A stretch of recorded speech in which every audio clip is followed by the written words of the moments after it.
Welcome to the Opinionated Geek podcast. I am your host, Jonathan Hanna, and first thing I want to do is apologize for the video listeners, video watchers, uh, from last week because of the mono situation. And I have a picture here that I wanted to put up. Basically, I hate when I watch videos and this happens. I cannot stand it.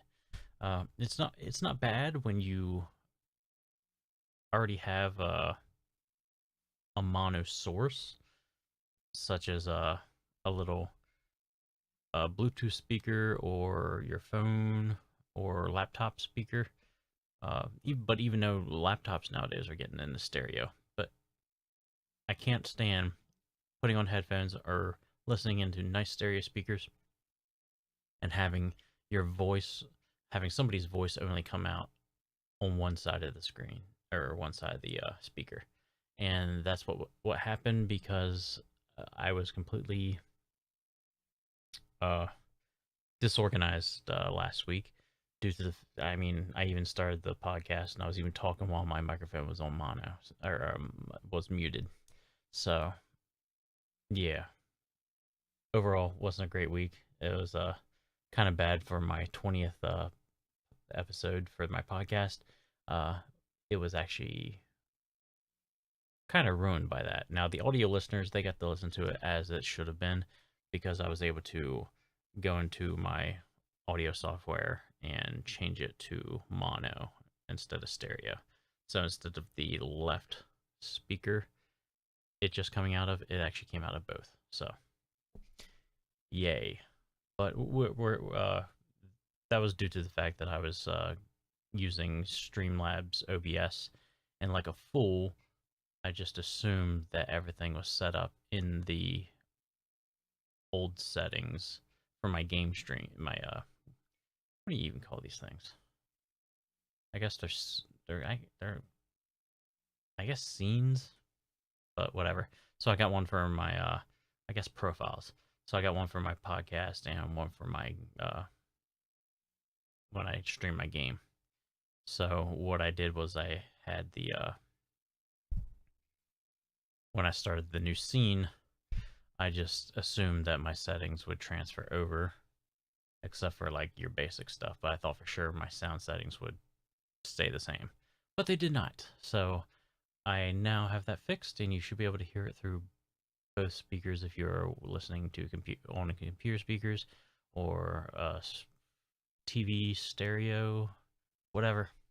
It should be all back to normal. Thank goodness. Uh, but yeah, now the software should be running perfectly fine as it should. Uh, so let's kind of get to my what I've been playing this week. Been playing more Divinity Original Sin 2, and it's going kind of slow. It's definitely a slow burner of a game.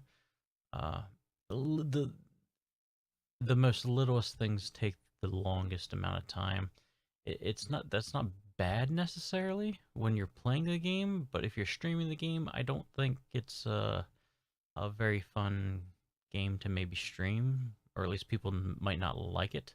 If I granted, I'm me and not somebody more popular or famous, so I imagine certain people that even though I feel like I'm just as entertaining as them because they're not really entertaining at all, but because they've had a following because for whatever reason they started in YouTube and then they transferred over into streaming, and they're basically their fan base just kind of goes with them.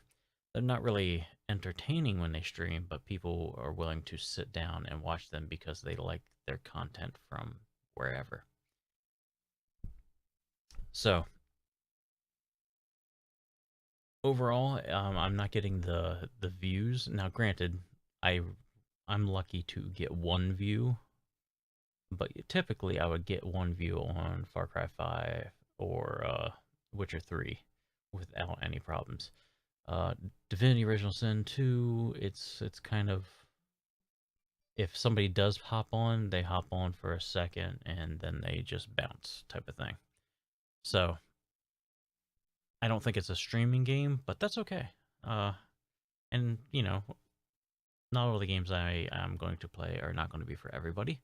But so far, I am enjoying it. It's just, it's a long, daunting type of game. Right now I'm at a spot where I actually bailed out early. I at least try to keep my streams about an hour and a half for gaming. Uh, More if I'm feeling comfortable, but on the weekends I would like to do it longer. But I only did an hour last night because got to a certain point that I guess it was too, I was the same level as everybody, but basically because you only got 4 characters, and when you're surrounded by uh double that, and they're all the same level as you kind of get your butt kicked. So I need to kind of go back there at a later time and see if I can do some other quests before I go into that one. I think that's kind of like the main quest anyway. I could be wrong, but it seems to be uh, at least a somewhat important part. But overall, enjoying it. It's just we're on to a new area where the difficulty is back to where it originally was, where you got to be a little bit more careful, got to use a lot of strategy and whatnot. Where kind of at the end of Fort Joy, I was kind of like, who wants some? And I was cocky, and now I need to get back to being more serious about it. So anyway, I'll keep you updated on that. But yeah, that's so far my personal experience with Divinity Original Sin 2. It is more difficult, though I did, now I can actually talk to spirits. So that's kind of cool. So there is a, whatchamacallit, achievement for talking to a spirit animal. So I need to find one of them. But it's kind of cool because you can actually, I'm pretty sure you actually have to wait, find different locations.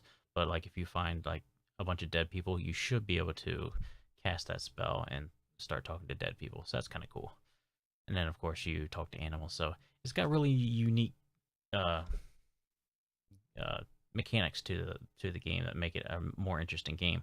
But again, I don't think it's very stream worthy because it is so time consuming to do a whole lot of stuff. So Divinity Original Sin 2 is cool, but I'm not sure if it's streaming material. But we're gonna keep on streaming it because I can. Uh, so let's get back to what I've been interested in a lot lately. I went to my second Friday Night Magic. Uh, this one was a kind of a letdown because their monitors weren't working, so therefore they had to start writing our names down. And I'm not sure if they forgot to write my name down the second time or whatever, but during the second game, they did not call my name, so I essentially bailed out because I'm like, well, if you're not gonna say my name, I'm just gonna, go home anyway. But I got to play a little bit more Magic. I lost. No big deal.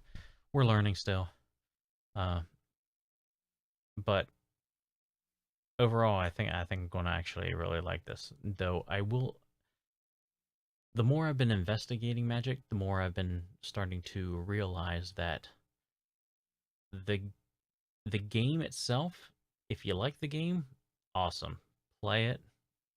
But if you don't like Magic, this is the issue. Or I shouldn't say if you don't like Magic, but if you are not okay with manipulation, Magic is, you're probably not going to like it, even if you do like the game. Because what I've been starting to understand is, out of all the people in the world of Magic, whether it's the makers of Magic, the store owners, or the collectors, and then of course you have people like me who want to play it. The players are the least important people, as weird as that sounds. Let me go through my reasoning why I think that. Okay. If you haven't checked out, if you're interested in Magic, I came across this guy. I don't even know how. I was just uh, looking up, I think, opening packs or something of like, rare, or I probably did a search for like Black Lotus or whatever. And I found a couple of videos of people actually like opening up an alpha booster or whatever, and like getting a Black Lotus, and I'm like, oh, that's cool. And over time, I started to look at all these different things where you got people opening these old, I say old, but it's only 1993. But when you consider Magic the Gathering started in 93, as far as Magic the Gathering's life cycle, it's considered old. So they started, I started looking at these uh, videos, and I came across a channel that I gravitated towards immediately, almost, and it was called Alpha Investments. The person who runs the channel is called Rudy. I'm not sure really what to think about him. I respect him, but some of his practices I'm a little about, because he, again, nonetheless it is capitalism at its, he's playing it fair, but I would just feel like it's common courtesy to do certain things. But what kind of made me a little cringeworthy is he bought up a whole bunch of like, and by a whole bunch I mean like 20 or so, could have been 50. I don't know how much he said he bought, but he bought a whole bunch of the Diablo 3 PC game special edition box sets, and they're usually around $70 to $100. I forget how much they would normally go for, but he bought a whole bunch of them up, and then he just holds on to them because he has the money to do so, and he just sits on it and sits on it. He'll sit on it for years if he wants, until he feels like, okay, this is the max that these are going to go for, and then he sells them. And that's kind of his thing. He's, from the way I understood it, is he played Magic as a kid, and he kept all of his cards too.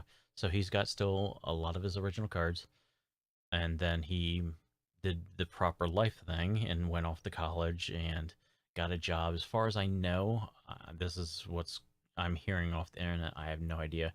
He got a job off of on Wall Street, made a lot, and I mean a lot, because I don't think you can make, I don't think you can buy the cards like he's buying them without having a humongous chunk of money coming into your bank account. Even if it's a savings thing, you have to have a lot of money uh, through a job, being as young as he is, and the amount of money he's spending on cards. So what he did was, as far as I understand, was he quit his job, made a whole bunch of money, and used his whole entire life savings and opened up. I think he opened up a comic book or not comic book shop, a card shop, and he also now just buys and sells Magic cards.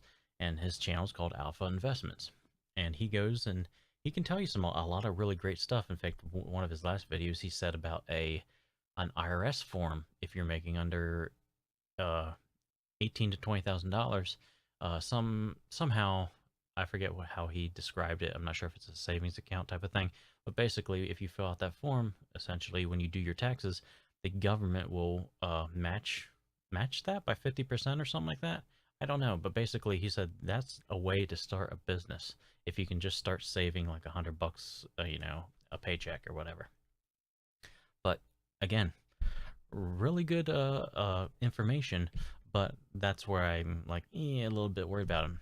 with his way of how he does stuff. He takes something that a whole bunch of people might want, buys as much as he can, holds on to it, and then sells it when he feels like it's worthy of selling it.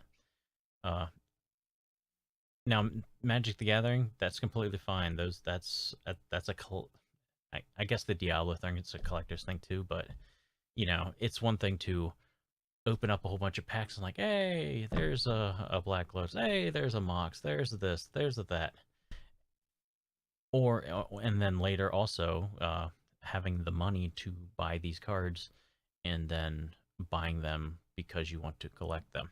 That's fine. But the Diablo 3 thing it's a fairly new thing, and I mean, I say new, it's an old game now. But just buy the one, and I don't know. I'm making excuses. He can do whatever he wants. It's just it leaves a bad taste in my mouth because I would never do something like that even if I had the money. So anyway, that's an opinionated thing. So anyway, he kept on talking about a reserve list. So I'm like, well, what's a reserve list? And after a while, I'm just like, let me find out what this reserve list is. Okay. What the reserve list is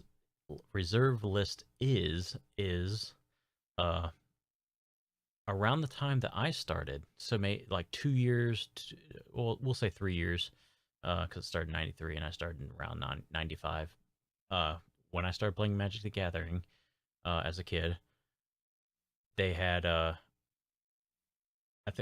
think the story goes that there was a set called Chronicles that started reprinting a lot of these older, more valuable cards, and the collectors had a fit because basically a lot of these cards that were worth a lot of money now were being printed, and the value had lowered significantly. Now, here's the reality. I think the reserve list back in the day, roughly around when I played, was an important thing at the time. To a certain extent, I think you should just let the thing happen the way it's going to happen. I think now in 2018, I think it's a moot point. Why do I say it's a moot point? Because even if did I tell you what even the reserve list is? Let's go back. The reserve list is basically a list of cards that Wizards of the Coast promised they will never print again. Now, obviously, this can be changed whenever Wizards of the Coast wants, because they've also did some little backhole stuff, like they printed some as promotional cards, and they could use the excuse, well, we didn't, we changed it so it can be for promotional cards, but not actually in the official expansion packs and all that stuff. But anyway, what we have here, though, is we have a set of cards that will not be reprinted. Basically, the idea is that they will hold their value because they will not be reprinted. And again, I feel, yes, back in the day, that was understandable because, okay, the alpha and beta sets, let's say one of the Moxes, it's very valuable, but and let's say they reprinted it in the 4th edition, the edition that I kind of started out with. I started out with 4th and Ice Age.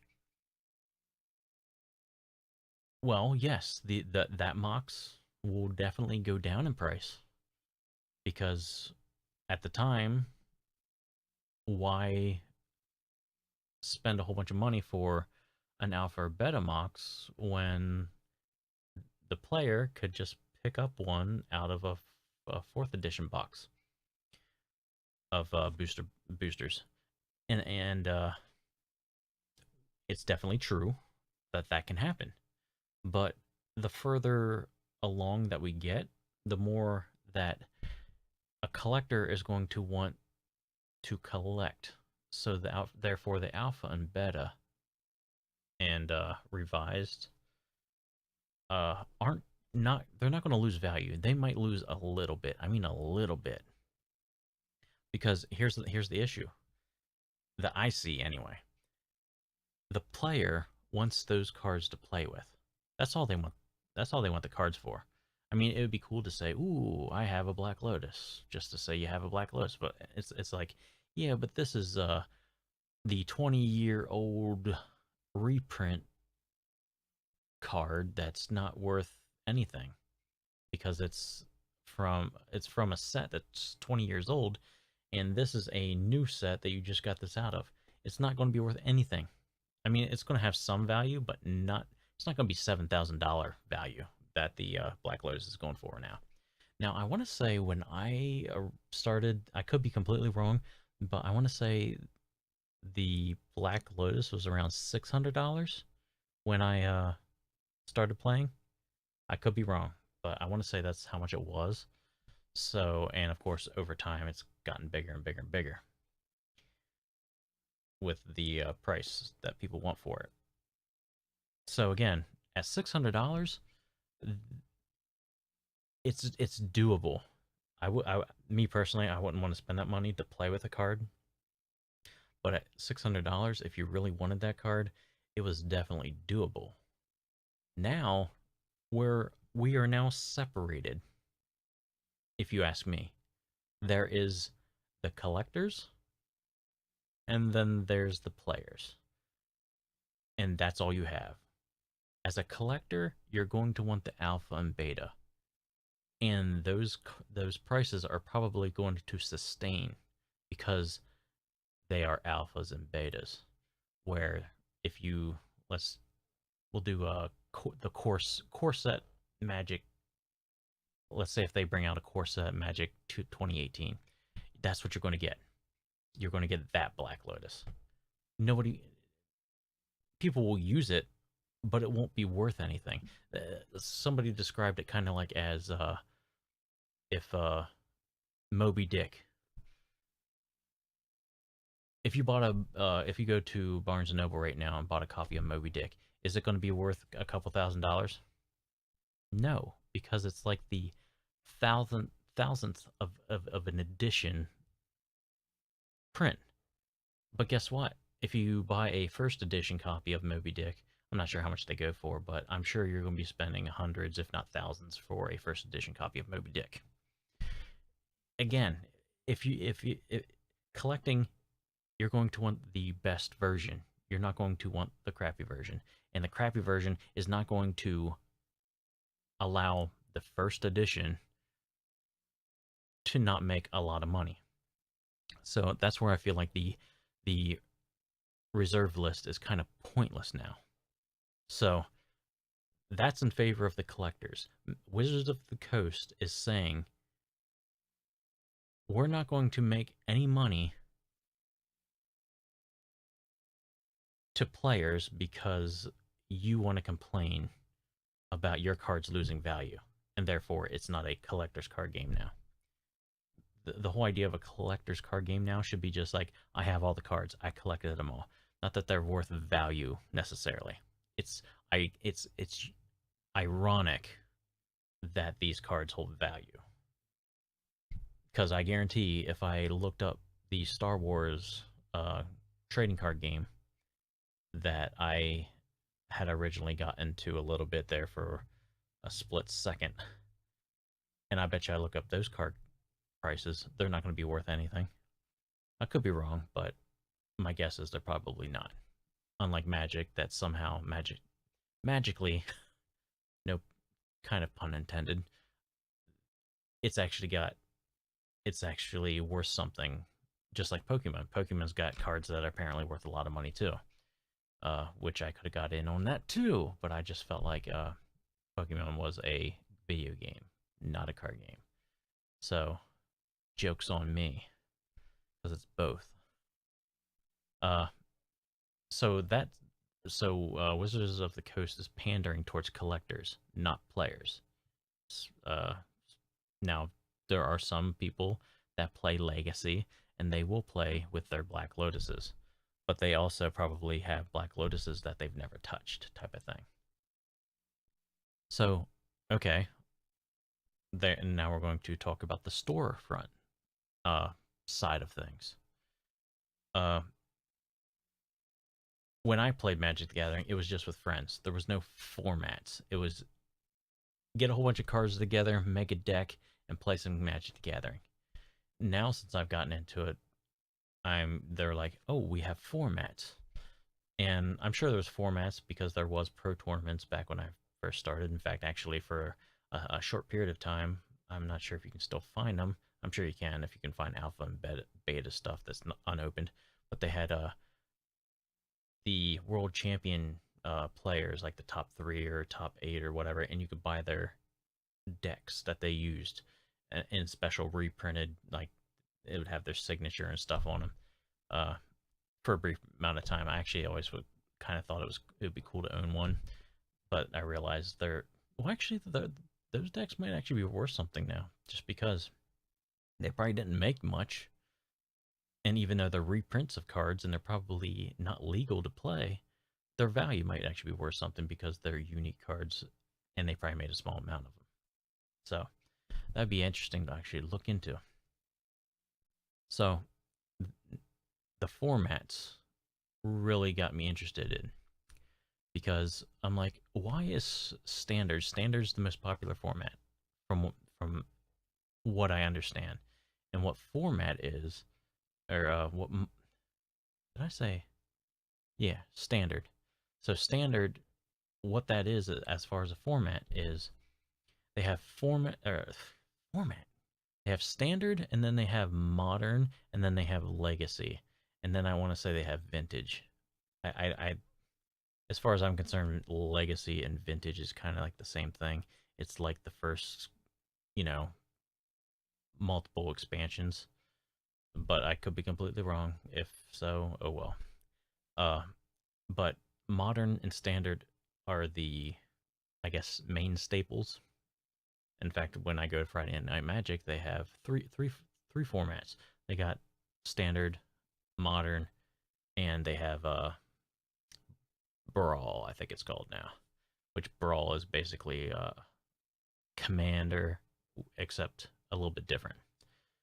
Uh, but anyway, the two big ones are standard and modern. With modern, it actually feels backwards.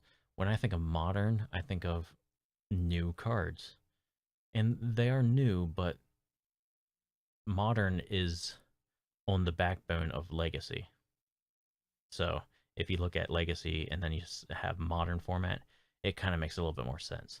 So you got your legacy and you got your modern, and then of course you got your standard. Standard is the newest uh, of the cards, and I'll get to what I mean in a second.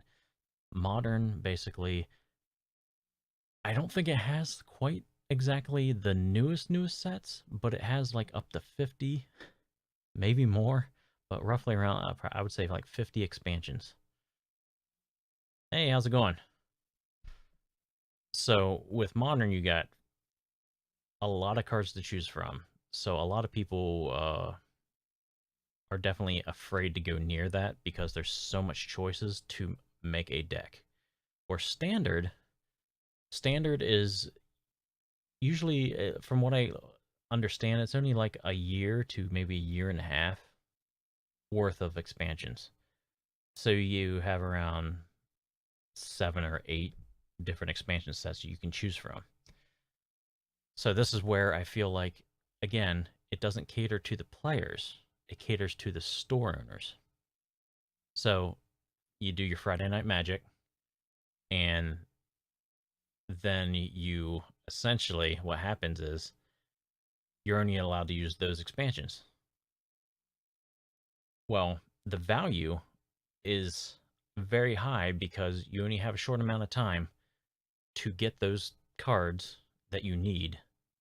So what the store owner is able to do is he is able to buy booster boxes at cost, open them up however many he needs, and then he has all the cards to sell you that you need. Now, you could buy booster boxes all you want to, But from what I looked at from online, you could open up multiple booster boxes and still not get the card that you want. So with standard, because you only have a limited amount of time to get the cards that you want before that year and a half or whatever is expired, and then you have to get new cards, those cards are valuable for a brief amount of time. So like we'll get them out right here. My Karn, he's worth I want to say $60 to $70, depending on who you try to sell it to. That's how much he's worth right now because he's in standard.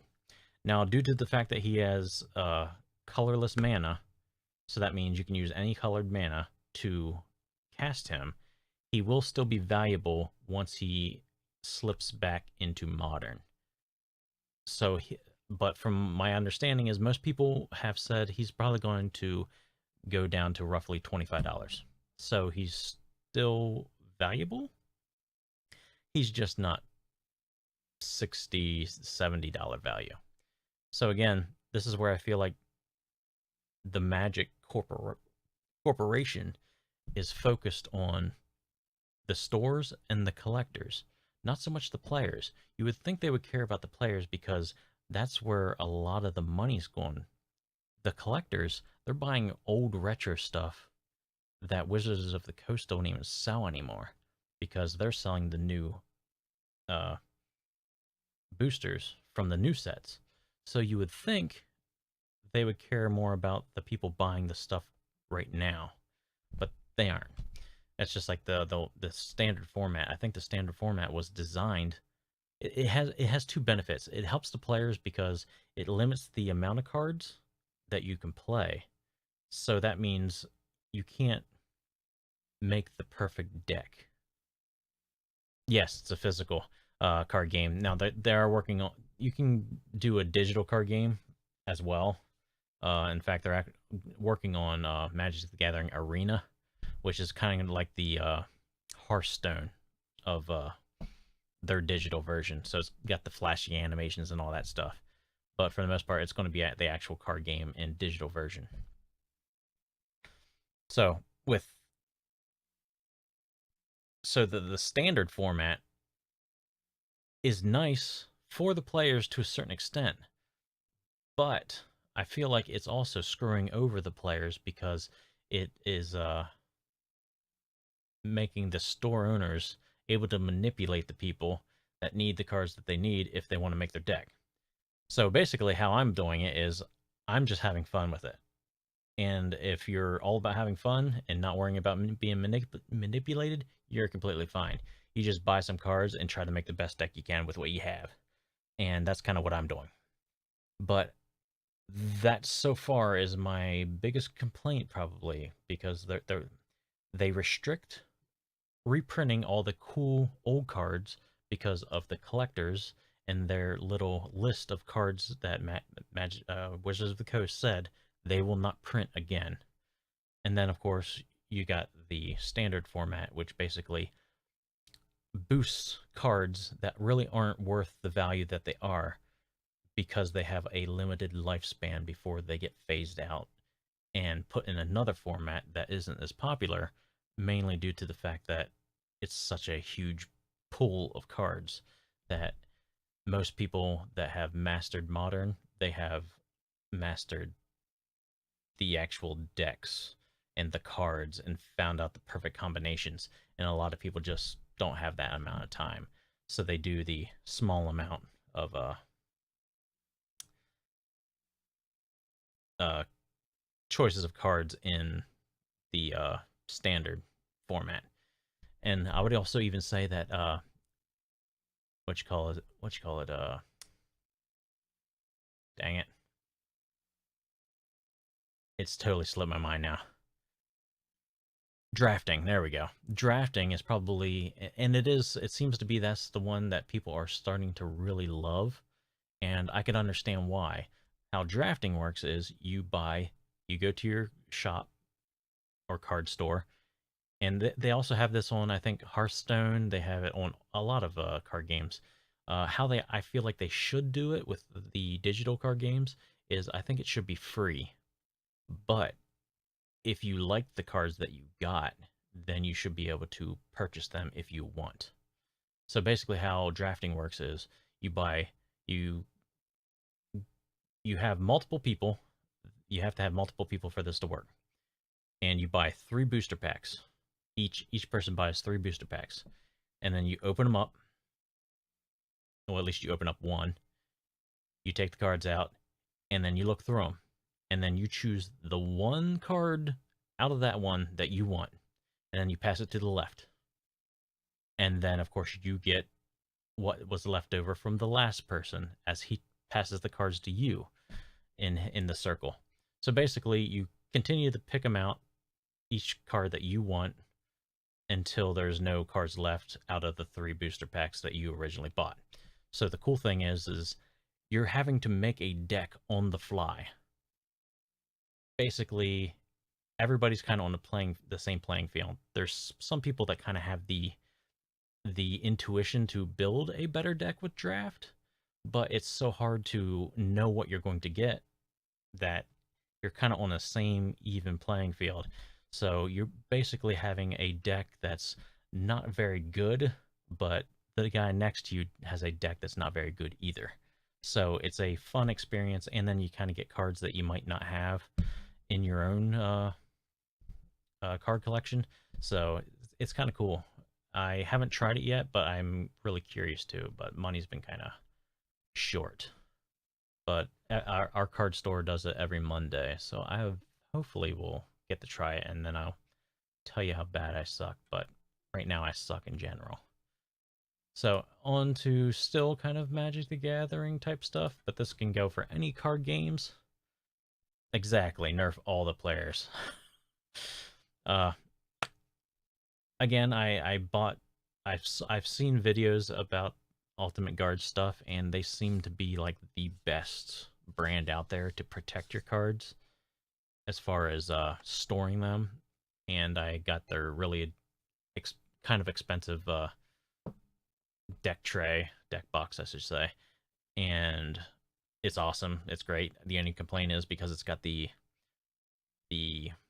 microfiber lining, and it's got the rubber tray. It does stick as you're trying to pull out the cards or the dice box. So that is a little complaint, but other than that, it's great. So I went to my other card shop that I didn't know was around, and I realized that there was another card shop, and they actually did sell Ultimate Guard stuff. So I went over there to hopefully find something, and I didn't find what I was looking for, but I did decide to purchase a Ultimate Guard Boulder. Now this is compared to my other deck box, this looks like it's a piece of junk. But I heard good things about it. But it's basically just a plastic box to hold your cards in. Now, as soon as I grabbed it from the guy, because he had it behind the counter, I knew it was a quality product, because when I'm thinking of plastic deck boxes, I'm thinking it's going to give, it's going to have a little bit of, give to it, but it's going to be more of a flexible plastic. This thing's pretty solid. And the cool thing is I'm trying to figure out how I can describe this for the audio listeners, but on the side, basically, it's just cut diagonal type of thing. And if you try to open it from one side, you can use all your strength and you're not going to open it. But as soon as you try to open up from the other side, it just clicks right open. So it works pretty nice. And then, of course, because it has the diagonal opening, you can actually use both of them as little card holders as well. And it's weird because it opens so nice the one way, almost too easy. You would think it would pop open, but I actually did decide to drop it on purpose on the ground, and it stayed completely shut and kept my cards nice and safe. So for like $8, definitely not on Amazon. Amazon, they want more for some odd reason. So if you can find them at your local store, they are really, really nice for $8. So that's a cheap way to make sure that your uh, cards are safe and yet still cheap. And then, uh, again, a lot of Magic stuff that just popped up a lot. Uh, Geek and Sundry, if anybody knows that channel, which is weird because I love Felicia Day and I love the Guild, but I didn't really know about Geek and Sundry until uh, Will Wheaton did the tabletop show on YouTube. And then, of course, I started like looking into Geek and Sundry, but they're bringing back Magic the Gathering Spellslingers. It's a YouTube show that basically day 9 uh, plays Magic the Gathering with a whole bunch of friends, or so-called friends. I think it's just a whole bunch of internet celebrities that they kind of get and bring over, and he kind of plays with them. I'm not sure if he's actually friends, but you can watch a couple seasons right now if you want. Basically, when it comes to Magic the Gathering, even the professional tournaments, at least no, both physical and digital, are very, very done, very boring like, and the camera angles suck. The digital version's just it's horrible. It's boring. There's no music. There's no nothing. It's just there's the cards laying on the actual desktop. Play. So this is probably the best way to show people about Magic the Gathering if they don't know about Magic the Gathering. It's fun. They got good camera angles. They joke around. It's definitely one of the more. No, I think it is one of the best times I've seen Magic being played in a show format. But yeah, so it comes out on May 30th on Geek and Sundry. So if you're interested in that, by all means, go watch it. I know I will be because yay. All right, we got Shenmue 3 is delayed another year, which is not surprising. Everyone's kind of like, well, I don't know if people understand what goes into game design in all reality. It's like Star Citizen. I know it's been 5 years. I think it's been 5 years. Maybe been going on 6 for Star Citizen. But when you're talking about a game that is going to be AAA, if it goes through no problems, you're looking at probably at least a 5 year uh, development period. And we've already known with Star Citizen that there's been issues. So, and even I think engine changes and all that stuff. So it's going to be delayed. Of course, Star Citizen's also got feature creep going on in there. But Shenmue 3 is delayed another year. To me, this isn't expected. Uh, to be honest with you, I'm actually surprised it's even coming out right this soon. I think when was it? Because I backed this one when they first announced it for like $30. I think that's how much it was. But yeah, there was like a Kickstarter thing, and I think it was like 3 years ago. I'm like, what the heck? Why not? I never got to play 1 or 2, and awesomely enough, it is actually coming out on PC. Both the first one and the second one, and of course, they're going to bring it to the third one on PC as well. So I'll be able to actually play that. So if you were wanting to play Shenmue 3 sometime soon, it's not going to be until next year. But surprisingly, they just need extra time to polish the game. So apparently, it's kind of done. They just need to polish it up and make it a little bit better looking and smoother. Because yeah, that was one of the backlashes that they had, was that the graphics didn't look very good. I personally couldn't care less about the graphics, whether it's good or not, just if the game is fun. Apparently now you can officially connect your Discord and Xbox together.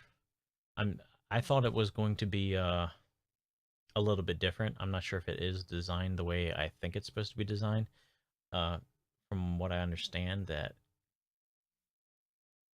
it might be one of those things where it's basically you just log in to Discord and connect your Xbox to it, and basically it's not like it's Discord on your Xbox. Like you can talk with other people. It might be one of those things where if you're playing a game on your Xbox, it'll tell your chat if you're playing that game in Discord. So that kind of sucks. So if you want to actually talk, like when you're doing crossplay with a PC player or whatever, you might still have to use your cell phone, or if you have a laptop near you, if you want to chat back and forth. If that is the case, that kind of sucks. Some stuff that I don't have pictures for because I completely forgot to add a picture. Since we're still talking about Xbox, Xbox, they announced a new controller for gamers with disabilities. Now, my one friend joked, you don't see PC developers making games for disability people, but I want to say they don't need to, just because it's already compatible with all this stuff. You just need to hook it up to the PC. But it's got, let's see how many things it's got on the back of it, from what I can tell. 1, 2, 3, 4, 5, 6, 7, 8, 9, 10, 11, 12, 13, 14, 15, 16, 17, 18, 19, 20. Whew, 20 inputs. You can do 20 different inputs on this stupid thing. I mean, it's not stupid. It's actually really cool. And it's nice that at least somebody is doing something for the disabled when it comes to console gaming, which is kind of sad if you really think about it. Out of all the people you would think that would do this, this would be a Nintendo thing. But surprisingly, Microsoft is the one that is doing the moving forward with helping disability people with playing their games. Now, from what I've seen, though, I've seen disabled people play even fighting games, and I know that they could kick my butt. So I don't know how much help disabled people really need with video games. I've also seen people play Dark Souls with disabilities too, and I'm like, nope, I can't beat them. So if this makes them even better, more power to them. But yeah, very very cool that at least somebody in the console realm is doing it. Whether they're doing it just because they're looking for any type of player to purchase their console and games, because I'm still questioning why I would want an Xbox. And then we also have Call of Duty Black Ops 4 on PC will use Battle.net. This kind of annoys me because currently, I know it's a stupid complaint. It's a really stupid complaint.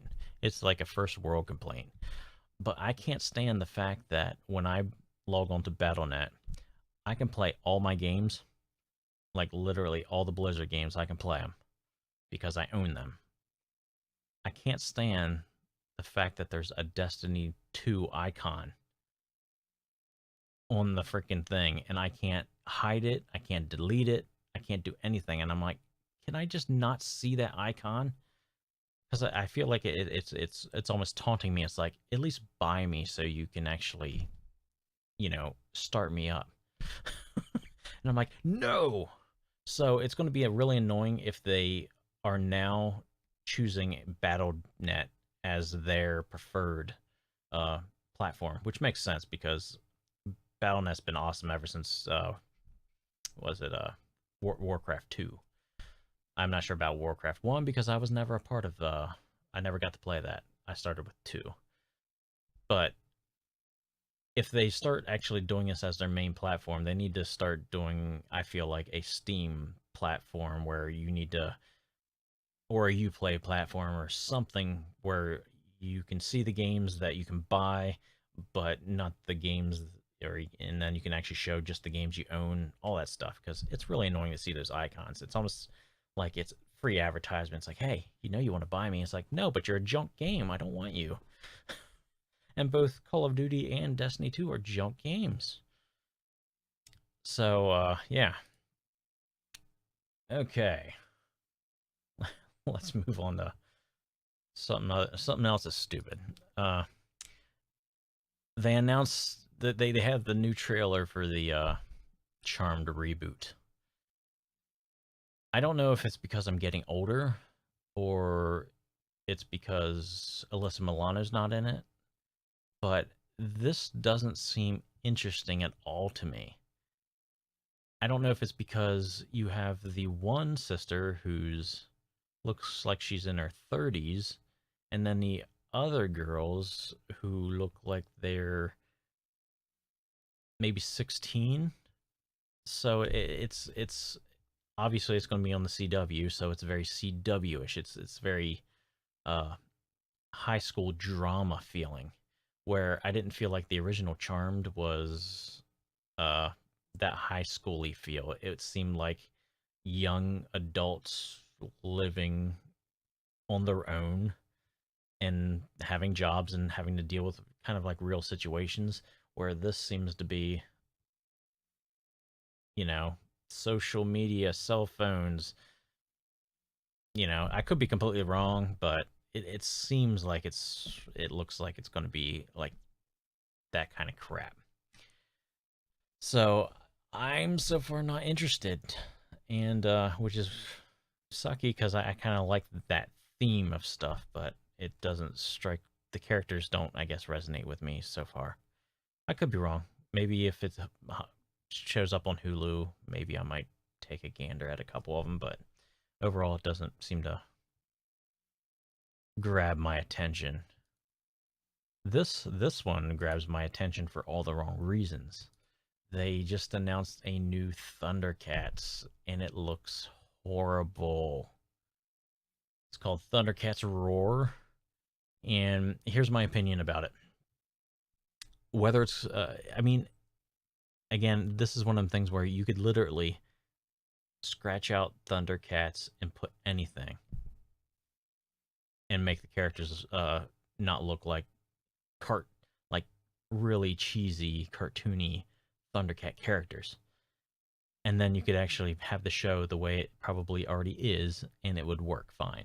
But due to the fact that it's labeled Thundercats, basically they're just taking an IP and putting it on another idea. If that's the way it looks. But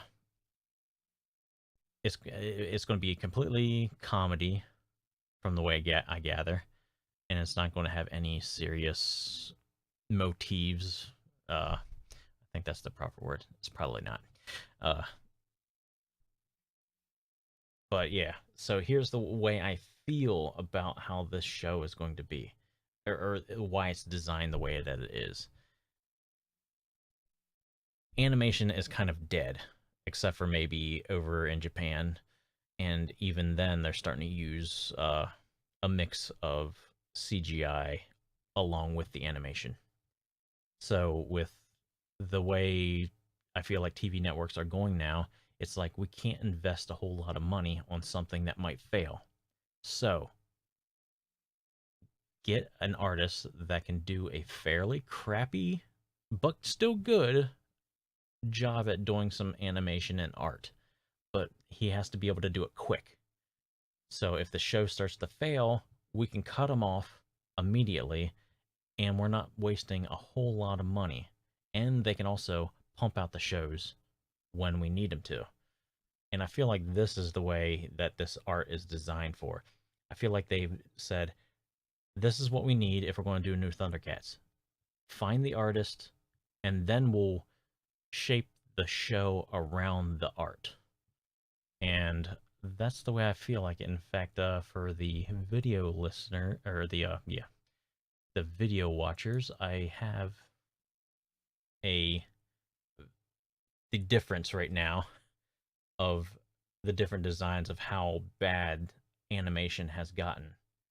And I blame Nickelodeon. Nickelodeon is the one that first started the the poor animation when it comes to cartoons, and it's progressively gotten worse.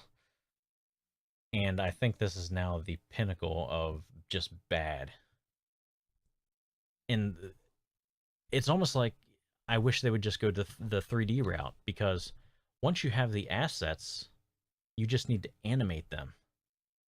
And that's why I feel like with the Star Wars shows, it's like once you had the assets, you could do all the seasons you want, and it's fairly quick and easy. You just need to actually build the assets first. But my guess is, even that, you're still betting on a show that still might fail. Where with Star Wars, it's like, it's not going to fail. It's Star Wars. So they could take the time to build the assets and put all that money into it, unlike with this type of show. But overall, they actually unlisted the trailer for this Thundercats Roar because it got so many negative likes. It was 5,000.2 negative likes when I last checked, and it only had like 400 likes. So overall, Warner Brothers, I don't think, is very happy, because otherwise they wouldn't have unlisted it. So they're trying to cover their tracks now, and it's probably one of the things where, like all things, even though the public doesn't want it, they're still going to just put it out there just because they can. But yeah, overall, I don't think anybody's going to be happy. But then again, this isn't for us. Our show was in 1985. Maybe the kids will like this show, but if you're a good parent and you have kids, what you're going to do is you're going to say, see this show? Now watch the real show. But maybe that's just me. And I don't want my kids to ever be happy. I want me to be happy. It's like, yeah. That's why I don't have kids. All right. All right. For the I watched Deadpool 2 on Friday. I liked it, but I thought they were playing it very safe. They played on the border of the social justice warrior type of thing. So there's a part of me that said they're completely making fun of social justice warrior stuff. But then there was another part of me, it's like, maybe they're actually trying to still put that in there as a social justice warrior thing, but yet make it seem light to kind of not play on either side of the fence. So you can kind of take the situation however you want, whether you feel like they were for or you're making fun of it.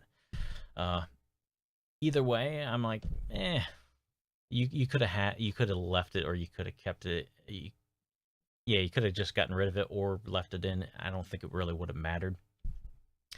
What kind of ticked me off though was almost every trailer, except for a little bit of pieces. The whole trailer was a complete what do you want to call it? A bait and switch. There you go. A lot of the stuff was in there, but a lot of the stuff was not so much. So what you see in the trailer is not entirely the movie at all. But it's still good, but I would say they went a little light on it. I think they could have went harder and got a little bit more. I guess raunchy is the term. There was no nudity, surprisingly. There was no Stan Lee that I seen either, which is that's kind of shows you how bad Stan Lee's kind of doing right now. That he was able to be in one of the trailers. In fact, actually, what's showing behind me, you'll get to see Stan Lee in a second. But he wasn't in it that I could see, but there was a lot of cameos, and overall, though, I'm just like, I'm curious about the timeline. I need to do spoilers. I just need to do spoilers. If you don't want spoilers, I would mute it or whatever. But yeah, spoiler alert on now. And this is the last thing that I have on the podcast. So for the audio listeners, you can probably just stop the podcast right now. There was no real enemy, like not like a real enemy. The whole enemy overall was the actual kid. And it was not an original plot at all. It was basically Terminator. So Cable comes from the future because the kid in the future kills his family. So he goes back in time to kill him. And of course, Deadpool's like, well, why don't you just go back to when he was a baby and just kill him? And of course, with his time device, it doesn't work entirely like that conveniently. And I think he even makes a comment, and he's like, that's just lazy writing. And it's like, yes, it is. So that's the part where I kind of like Deadpool, where they're basically being honest. It's like, just stop. Who cares? We just need this to work. So you'll just have to deal with it. So the kid was the actual enemy, but the real, I guess, enemy in a way was Juggernaut, which I seen Juggernaut coming a mile away. I just had this funny feeling where both the kid and Deadpool go to jail at the same time, and due to the fact that they're both wearing this necklace that cuts their mutant powers off, Deadpool's essentially dying from cancer because his superpowers, that's what it was able to do. He was able to have superpowers to survive, and basically cancer was a non-existent thing for him. So he's dying from cancer, so he's just telling the kid, we're not partners. You need to find somebody stronger to protect yourself in prison because I'm not that person. And so naturally, the kid gets shunned by another person that he kind of respects. So he goes to the biggest person he can find that is in solitary confinement, which is Juggernaut. They don't show him at all until they break out. So it's almost even also a Con Air type thing where they're trying to transfer him to a different prison. And naturally, during that process, they were able to break out. And then, of course, once they kind of find out the whole situation, Cable and Deadpool, go together. And Deadpool's stipulation was if he can actually have, 30 seconds to help get this kid back on the right path, that Cable won't kill him. So he does that, and that's kind of basically the end of the movie. And it's like, yay! But the interesting thing was at the end of the movie, why I questioned the timeline, because I'm sure if I really piece it together, I can figure out the timeline. But little pieces of the timeline definitely will change drastically, even though it's a small thing. But he gets some of the kids to work on Cable's timeline, his time machine thing. So they get it back up and working, because apparently it can only go back to where he wanted to go, and then back to where he originally was in the future.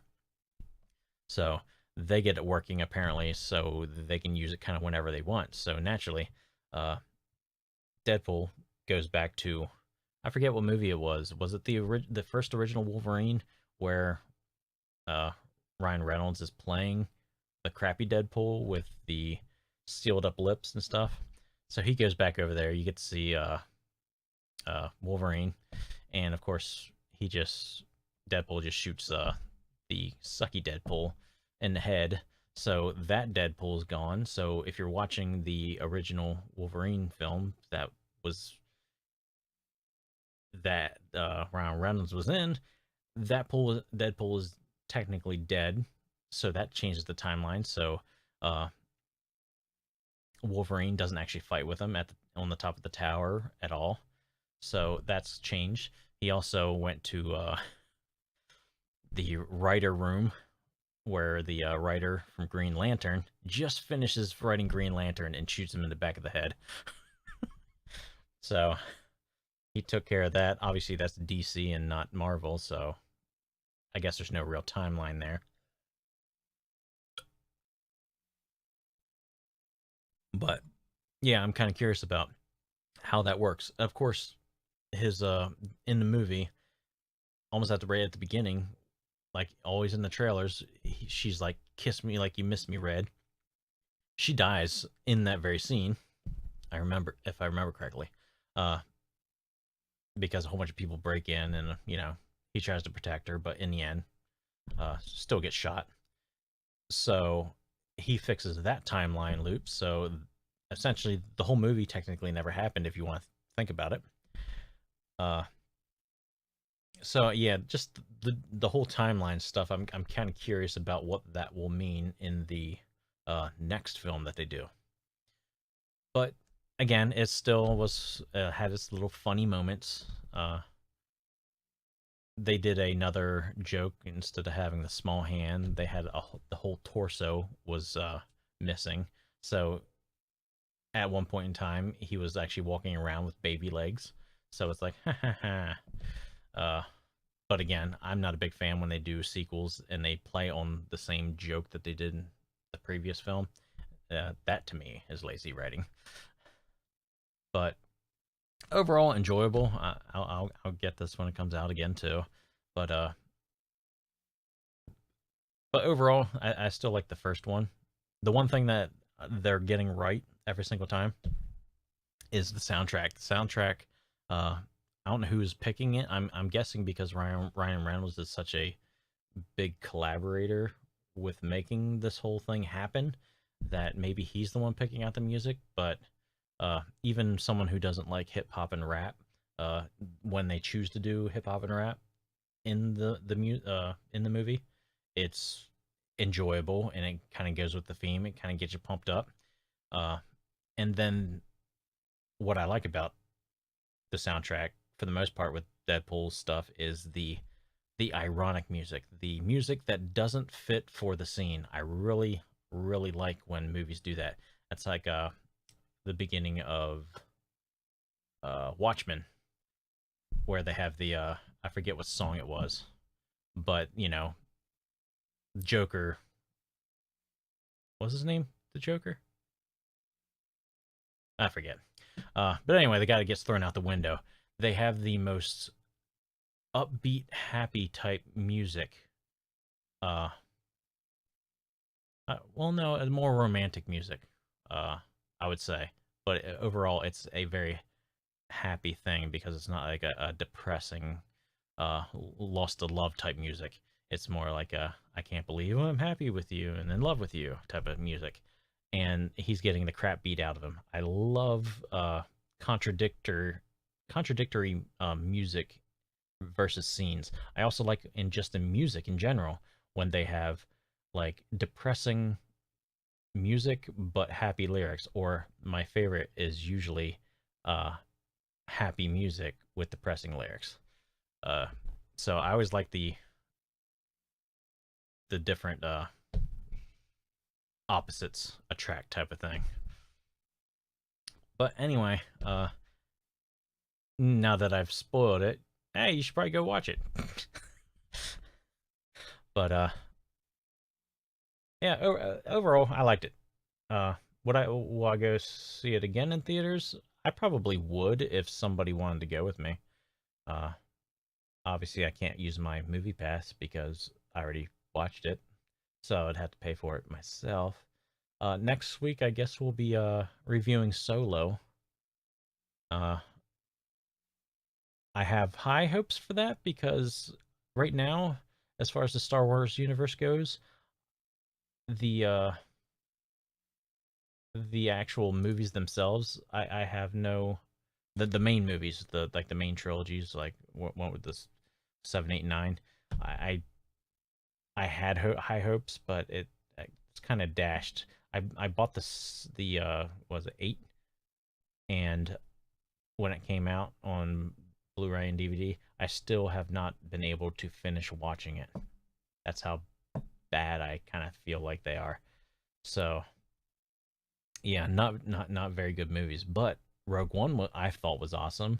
Uh, and I'm kind of hoping Solo will do the same thing, where because it doesn't have a whole lot of pressure on itself to follow a specific story in the main trilogy. They're gonna have some fun and you know make it its own thing. So hopefully that's the way they'll do it. But we'll see.